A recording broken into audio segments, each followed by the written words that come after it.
Welcome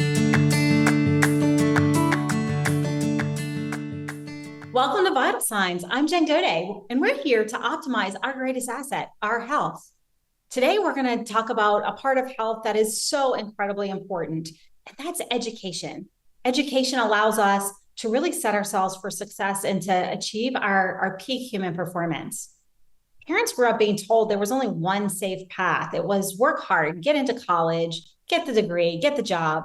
But that path is getting shakier and shakier by the minute.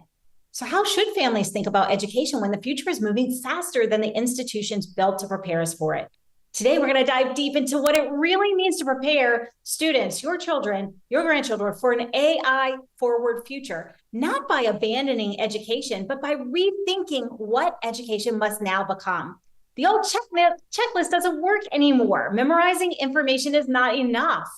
Prestige is not enough. Our kids are entering a world where information is everywhere. But judgment, adaptability, communication, problem solving, creativity, and emotional intelligence are becoming more valuable than ever. Joining me today is Pardis Mahdavi. She's the CEO and founder of My Uni. She is an acclaimed author, educator, entrepreneur, and education futurist. I want to dive deep into this because she is the person who knows all about education and where we need to go. Welcome to the show, Pardis. Thank you so much for having me here, Jen. It is an absolute honor and pleasure to be here with you. Thank you so much for being here. So, as I said, I want everybody watching today, parents, grandparents, educators, caregivers, think about the young people in your life. Even think about the people who may be losing their jobs because they're being replaced by automation. Are we preparing them for the world we grew up in or the world they're going to inherit? Because now AI can retrieve information in seconds. Our responsibility is not just knowing more. It becomes more advanced than that. So, Pardis, I think the question I want to open on is there's a lot of fear right now. There's fear about college costs. There's fear about whether degrees still matter. There's fear about AI making the whole system less relevant. There's fear about, will I even have a job when this whole AI evolution finds itself in 2030? So what do parents really need to understand first? And how do we break out of that fear cycle?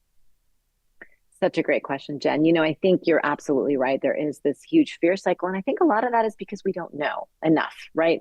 And so one of the jobs of education is to actually start to spread that knowledge and that thinking. Now, you're absolutely right. The information economy, the knowledge economy, that has completely shifted. And we're now in an era of a learning and thinking economy, right? So one of the things I say to people is students don't need more content. They need context.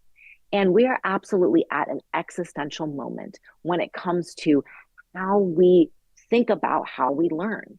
So to your point, our economy is shifting. We are now in an AI economy, but education was built for the industrial economy. So what does that mean? Does that mean that students are just going to be unprepared? Not necessarily. So the easiest way that I break it down for people is, do you remember a time when the calculator, was not being an absolute central part of every math class? We all do, right? Those of us who are parents. At a certain point in time, the calculator was seen as a threat. There was a resistance. No, it can't be in the classroom. Then it transitioned to, well, you can kind of have it to solve a few problems. Now we teach with the calculator. AI is very similar. If we want to be prepared for the AI economy, AI needs to be not just what we learn about, but it needs to be how we learn. And so we are able to fundamentally shift education to be about engaging with AI. And let me be very clear, we're not talking about replacing teachers. We're actually talking about being human-centered but AI-powered.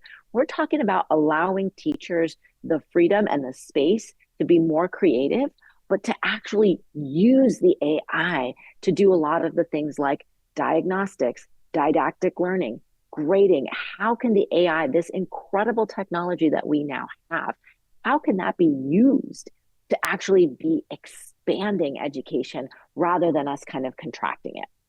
Well, let me ask you a deeper question about this because this is a very hot topic in education right now.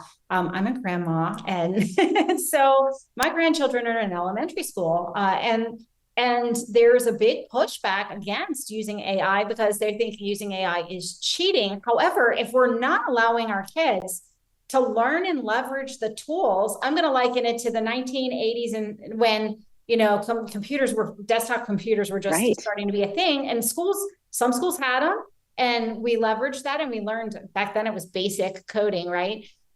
In elementary school, but most schools didn't want to even touch that with a 10-foot pole. Right. And I guess my question is, how should those parents, grandparents, educators watching today reframe how they're thinking about AI in education, because it's not just cheating, it's our No. responsibility to empower these kids with the skills that they need in order to be successful in the economy of the future.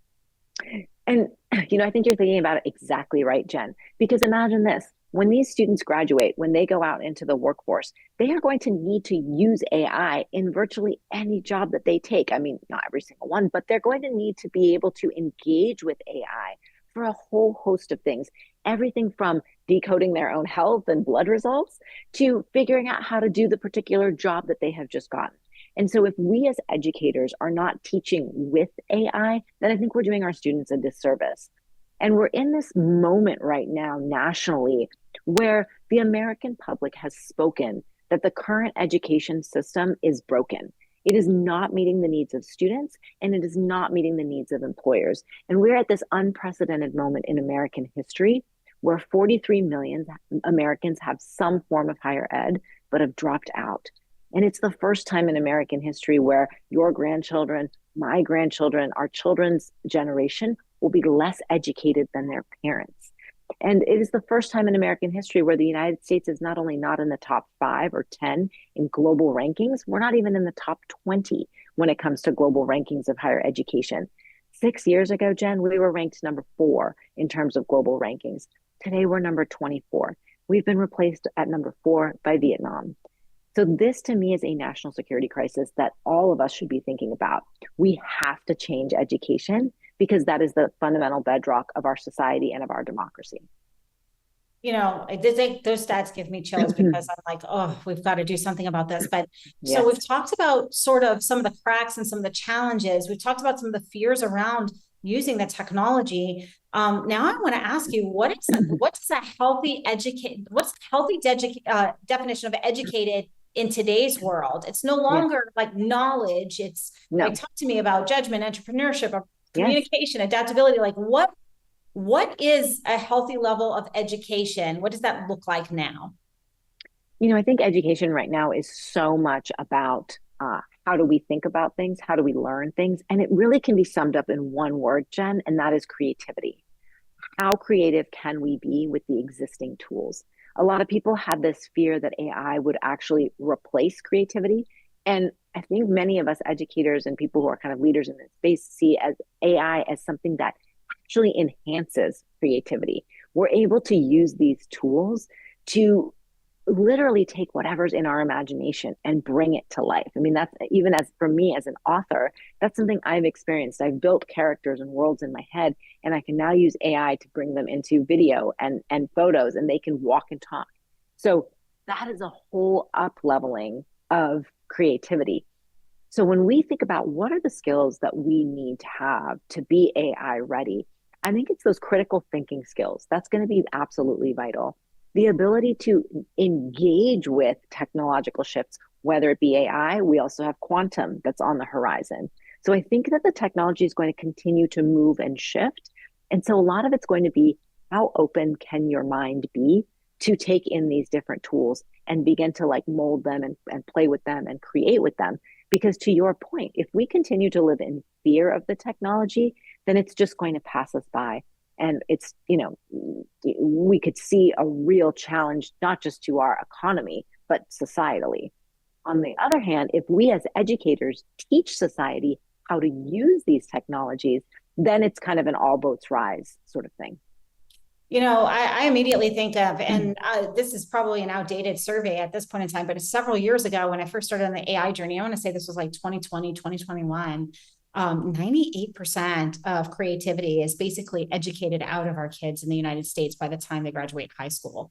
So what you're suggesting is a complete paradigm shift because we need to be training them to be creative. So I guess my question, and it has to be brief, unfortunately, because we're getting close to the close, but How do we help kids build confidence and agency to be creative and to engage that when we've been training it out for so long? Yeah. And I think it's so unfortunate that we've been training it out for so long. How do we start to rectify that? It's about repetition, and it's actually about widening the aperture and giving people the space and the freedom to be wrong, the freedom to make mistakes and just to say, "Hey, go for it, take some risks." And here we are with the tools, the technologies, and the ecosystem to support you in starting to play creatively with these new tools that have emerged.